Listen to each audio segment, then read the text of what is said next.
माघार घ्या, अटॅक येणार नाही. 2 हसत जा, अटॅक येणार नाही. 3 विसरून जा, अटॅक येणार नाही. आणि it is not a disease. हा रोग नाही, हे रोग बिग नाही. एवढंच आपण लावून धरले बा, त्याला अटॅक आला.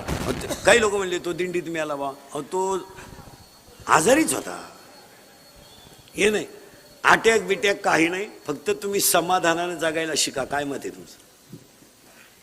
आता ज्याला 4 रविवार सुट्टी आहे, 2 शनिवार सुट्टी आहे, 96,000 पेमेंट आहे, त्याला अटॅक यायचं काय काम आहे?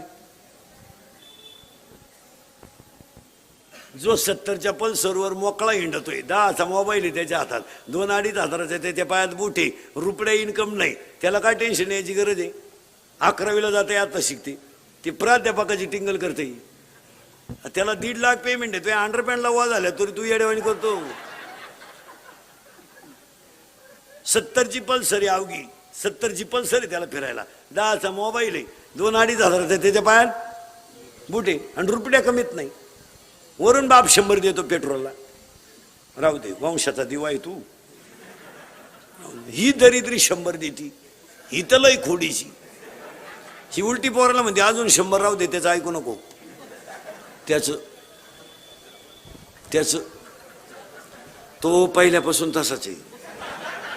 कोण तो त्याला मी 9वी पासून पाहते.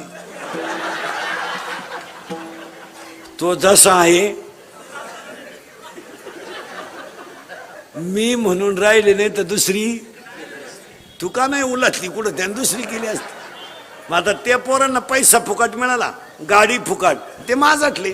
मग आता आपल्याकडे एक नवीन पद्धत आली या 2 वर्षात, वाढदिवस साजरे करायचे, पण घरी नाही करायचे, यांना बाप नाही ना,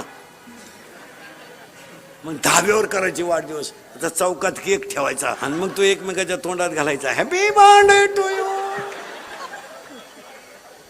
खरंय का खोटे बोला?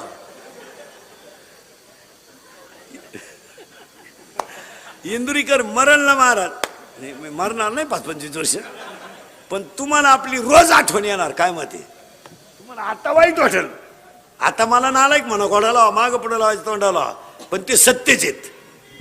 ते कालही सत्य, आज सत्य आणि उद्या सत्य. ज्यांचे डांबरीला वाढदिवस झाले ना, 1.5 वर्षात गेले, ते वाढ झाली जीवनात त्यांच्या.